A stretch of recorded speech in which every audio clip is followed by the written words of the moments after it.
Fryske, wat een waarjoerd. Compleet eerst en voor alles wat moet georganiseerd wordt, dan heb je toch dat waard zin. Dan zit het net hier om mooi. Maar het zou staan gewoon droeger worden. En die Hudde Wien, nog altijd een waskoring voor de wettersporter. Maar die wettersporters krijgen de komende dagen al wat makkelijker. Joen en vannacht. Ja, nog een buiken, maar ik aardig wat opklarings en de temperatuur vannacht zijn 10 en 12 graden. Via dus de wind nog altijd nu het westen en zuidwesten mooi komend. En die wind is matig en krachtig. Die krachtige wind is nog in het kust-en-waardgebied. Dus is het nog net rustig waar. Morgen dag. Het lijkt bij ons een aardige dag te worden. Met zinnen, met bewolking en droogwaar. Jawel, we hebben het goed droogwaar. We kunnen er wel even op uit.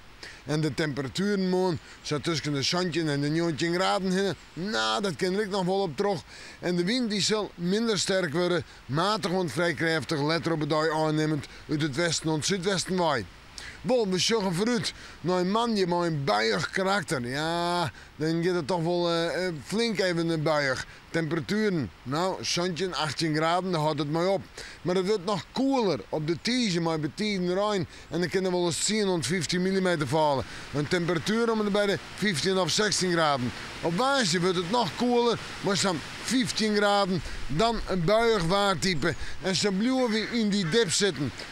Een tak een beetje warmer. We moeten manje maar weer even in het Waasje.